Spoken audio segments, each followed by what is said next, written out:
नमस्ते। Hindu studies with आकाश शर्मा में आपका स्वागत है। श्रीमद् भगवद गीता के 18 अध्यायों में कर्म योग, ज्ञान योग और भक्ति योग की बात कही गई है।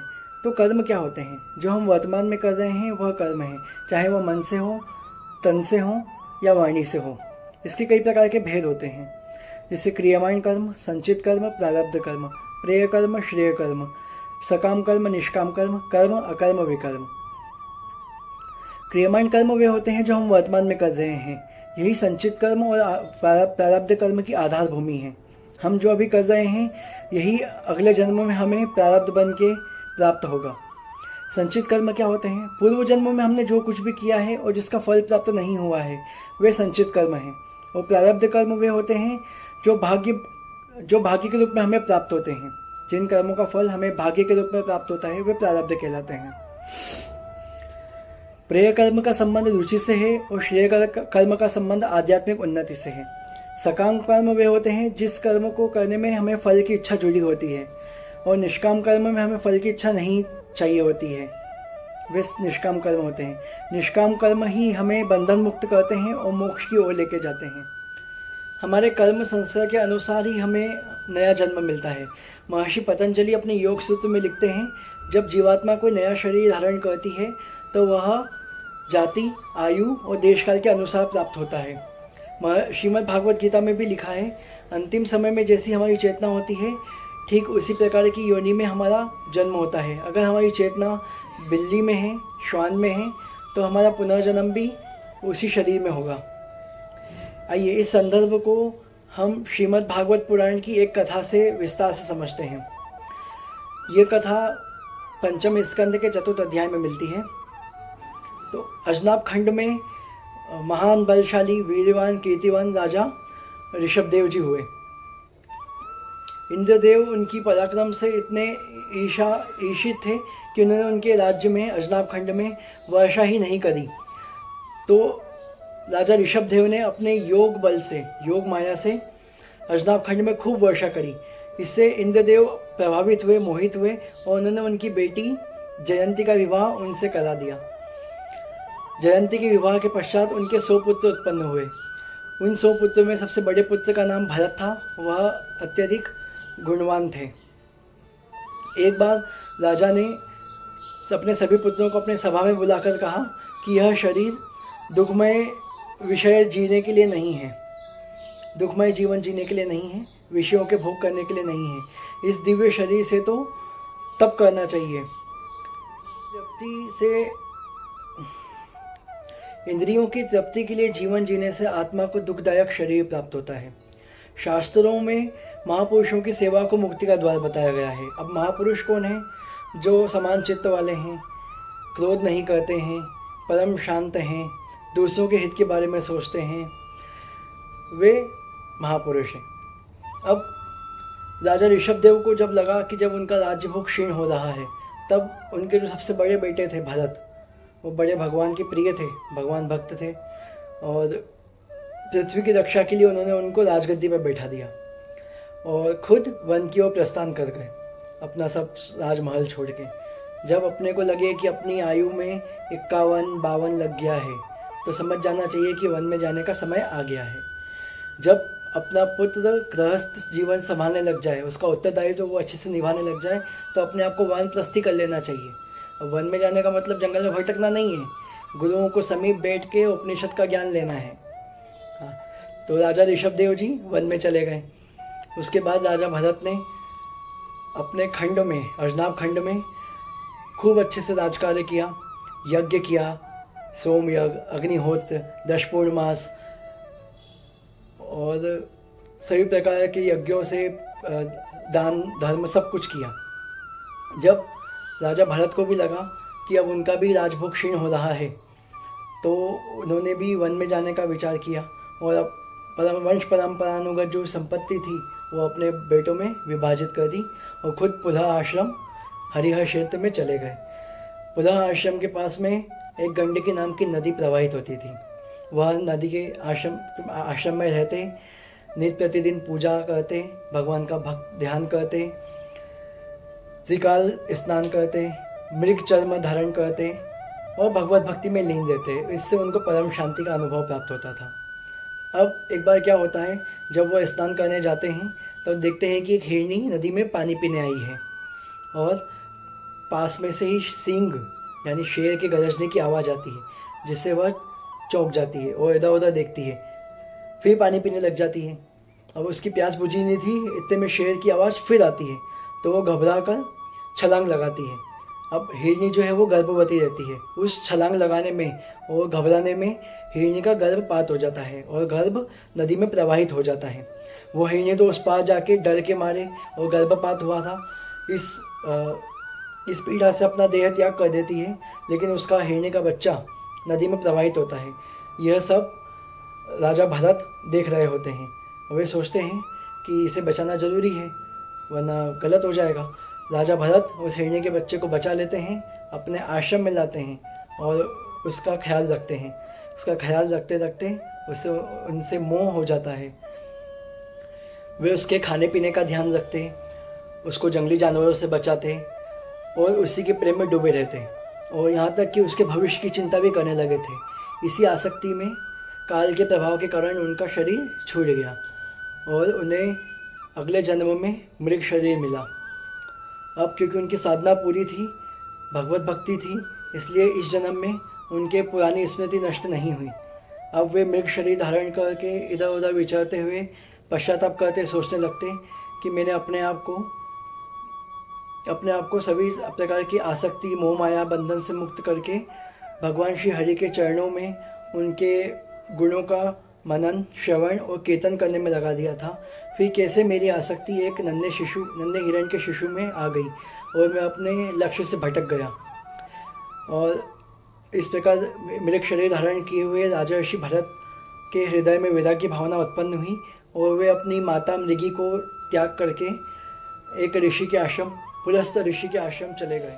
वहीं आश्रम में रहकर वे काल की प्रतीक्षा करने लगे और अंत समय में अपना आधा शरीर गंडकी नदी में डुबाए रखकर अपना शरीर छोड़ दिया। अंगिरस गोत्र में एक श्रेष्ठ ब्राह्मण के घर उनका पुनर्जन्म हुआ।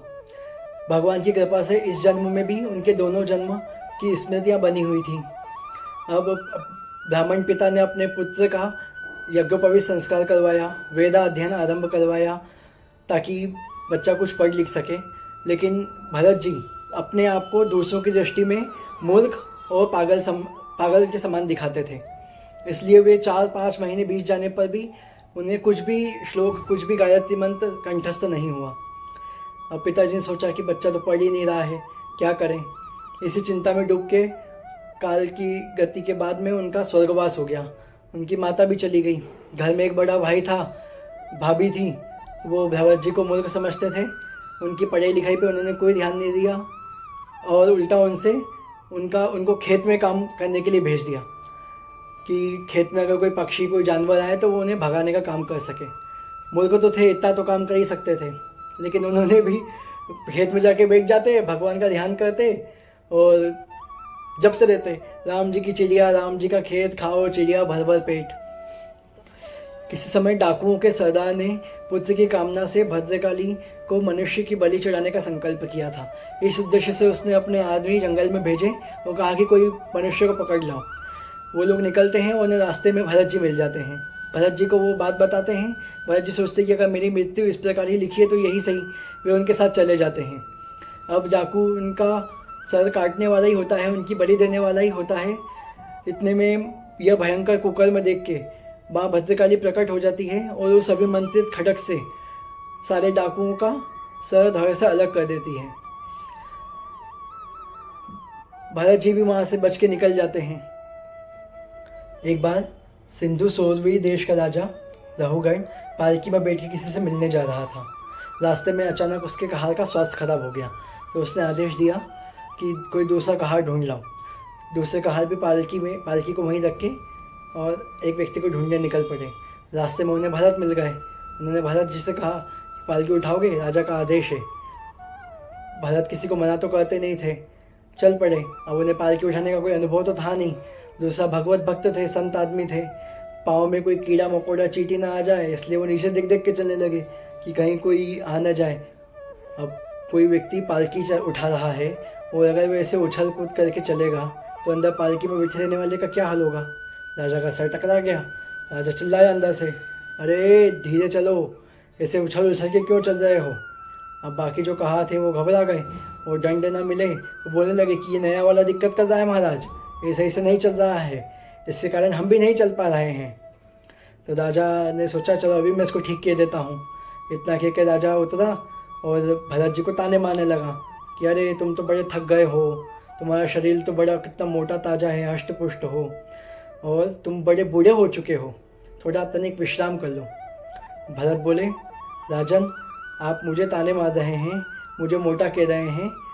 मोटा होना, दुबला होना, बूढ़ा होना ये सब शरीर का स्वभाव है, आत्मा का नहीं, और मैं आत्मा हूँ।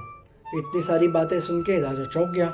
सोचने लगा ये तो कोई संत महात्मा व्यक्ति है, ज्ञानी पुरुष लगते हैं।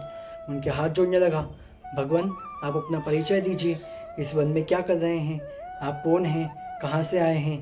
इतने में उसका ध्यान भरत जी की जनेऊ पे गया। उन्होंने कहा आप ब्राह्मण प्रतीत होते हैं। फिर राजा बोला मुझे आपसे डर लग रहा है, जबकि मैं तो ना इंद्र के वज्र से डरता हूँ, ना महादेव के त्रिशूल से, और न ही यमराज की मृत्यु से, लेकिन एक ब्राह्मण के अपमान से बहुत डर लगता है, क्योंकि एक ब्राह्मण तो मुझे दंड नहीं देगा, लेकिन अगर उसके मालिक को पता चला, उसके भगवान को पता चला, तो परिणाम बड़ा भयंकर होगा। इसका दृष्टांत भक्त प्रहलाद और भक्त विभीषण। विभीषण भी श्रीहरि का बचपन से भक्त था, और जब तक रावण उसे अपना भाई मानता था तब तक रावण को कोई हानि नहीं हुई। लेकिन जब विभीषण को रावण ने अपने दरबार से निकाल दिया, तब तुलसीदास जी ने भी लिखा है, अस कहीं चला विभीषण जब ही, आयुहीन भय सब तब ही। तो जब विभीषण चले गए तब भगवान ने बिल्कुल देर नहीं करी और रावण का वध करने में। ऐसे ही भक्त प्रहलाद, हिरण्यकश्यप ने बहुत परेशान किया भक्त प्रहलाद को, अंत आप सब जानते हैं। तो जो भगवान का भक्त होता है, अगर उसे कोई परेशान करता है तो वो भगवान के क्रोध रूपी अग्नि में जल जाता है। फिर राजा रघुगण को भरत जी ने बड़ा सुंदर उपदेश दिया। कहा, राजन विषयासक्त मन जीव को संसार के संकटों में डाल देता है, लेकिन विषय रहित मन ही जीव को मोक्ष की प्राप्ति कराता है। यह मन ही तुम्हारा सबसे बड़ा शत्रु है। जब तक मनुष्य ज्ञानोदय द्वारा सब प्रकार की आसक्ति को छोड़कर तथा काम, क्रोध, लोभ, मोह, मद जैसे शत्रुओं को जीतकर आत्म तत्व को नहीं जान लेता और विषयासक्त मन को ही दुख का कारण नहीं समझ लेता, तब तक वह इस संसार में यूं ही भटकता रहता है। इसलिए तुम सावधान होकर श्री हरि के चरणों की उपासना के अस्त्र से इन शत्रुओं का वध कर दो। राजा ने कहा कि आपने अभी जो ये आध्यात्मिक उपदेश दिया है, इसको सरल करके समझाइए। तब भरत जी ने भवाटवी का उपदेश दिया। भव यानी संसार, अटवी यानी जंगल। कहा, राजन एक बार एक व्यापारी कुछ पूंजी लेके नगर में व्यापार करने निकला। उसके पीछे कुछ चोर लग गए, ठग। उन्होंने सोचा इस व्यापारी को रास्ते में ठग लेंगे और उस व्यापारी से कहने लगे, हम भी तुम्हारे साथ व्यापार करने चलेंगे। व्यापारी ने सोचा चलो बढ़िया, एक से भले दो। थोड़ी दूर जाकर उन ठगों ने उसको ठग लिया और उसकी सारी पूंजी लेके भाग गए। अब व्यापारी भूख से पीड़ित, प्यास से व्याकुल और वन में भटक रहा है। देखता है कि एक कुआं है, कुआं के पास जाता है, पानी पीने की इच्छा से देखता है नीचे, इतने में उसका पाँव सिरक जाता है और वह एक डाली पकड़ के लटक जाता है। उसके ऊपर, डाली के ऊपर एक मधुमक्खी का छत्ता रहता है और नीचे एक सांप फफका रहा होता है। अब भूखा तो है ही, तो मधु की जो एक एक बूंद टपक रही होती है उसको पीने की लालसा में वो लटका रहता है। थोड़ा आड़ा तेज मुँह करके उस मधु को पीता रहता है और लटका रहता है। तब देखता है कि उस डाली को दो चूहे, एक सफ़ेद रंग का और एक काले रंग का चूहा उस डाली को काट रहे हैं और नीचे सांप फफका रहा है। लेकिन फिर भी वो मधु पीने में अपना व्यस्त रहता है। धीरे धीरे दोनों चूहे डाली को काट देते हैं। अंततः वह गिर जाता है और काल रूपी सर्प उसे खा जाता है। भरत जी कहते हैं यही संसार है। व्यक्ति इस संसार रूपी जंगल में अपने पुराने कर्मों की पुण्यों की पूंजी लेकर आता है कि नए कर्म करेंगे, अच्छे कर्म करेंगे, अच्छे पुण्य लाभ प्राप्त करेंगे और सुखी रहेंगे। लेकिन चार ठग, ये ठग कौन है? बेटा, बेटी, पत्नी और स्वजन। ये पीछे लग जाते हैं और हमारे कर्मों की पूंजी नष्ट कर जाते हैं। हम तुम्हारे संगी साथी हैं, हम इनके मोह बंधनों बन जाते हैं और अपना कर्म का समय, अपना जवानी ख़त्म कर देते हैं। अब बुढ़ापा आ जाता है, और जब आदमी का पुरुषार्थ ख़त्म हो जाता है तब उसको कोई पूछने वाला नहीं होता। जब उसकी पूंजी ख़त्म हो जाती है तब उसको कोई पूछने वाला नहीं होता। अब जब बुढ़ापा आता है तो व्यक्ति के मन में और जीने की इच्छा प्रबल हो जाती है, और वो सुख की लालसा में वो जीता रहता है, चलता रहता है, जैसा आदमी वन वन भटक रहा था। यही संसार की माया है। जीने की प्रबल इच्छा और सुख के चक्कर में व्यक्ति निरंतर भटकता रहता है, और सुख के चक्कर में एक दिन कुएं में गिर जाता है। कुएं में गिरने का मतलब है मृत्यु की ओर आगे बढ़ना, और आयु रूपी डाली को पकड़ के लटकता रहता है, क्योंकि अभी आयु शेष है, मृत्यु आई नहीं है, और उसे बुढ़ापे को झेलना है। ऊपर से जो मधु टपक रहा है वही जीने की लालसा है। घर में हम हमारे बूढ़ों से, बुजुर्गों से 2 पल मीठी बातें कर लेते हैं, उनका ख्याल कर लेते हैं, उनका हालचाल पूछ लेते हैं, इससे उन्हें जीने की लालसा बनी रहती है। अब जो 2 चूहे हैं जो डाली काट रहे हैं, एक सफ़ेद चूहा दिन है, काला चूहा रात्रि है। दिन रात बीत रहे हैं, आयु घट रही है, लेकिन अपने स्वजनों की मीठी बातें सुनने के लिए व्यक्ति जीता रहता है। एक दिन आयु की डाली खत्म हो जाती है, आयु की डाली कट जाती है, व्यक्ति की उम्र खत्म हो जाती है, वह मृत्यु को प्राप्त हो जाता है। यही संसार का परम सत्य है। यह कथा सुनने के बाद राजा रहुगण ने भरत जी के चरणों में प्रणाम किया। इस कथा को सुनने के बाद उनका उद्धार हुआ और वे वहाँ से विदा लेके चले गए।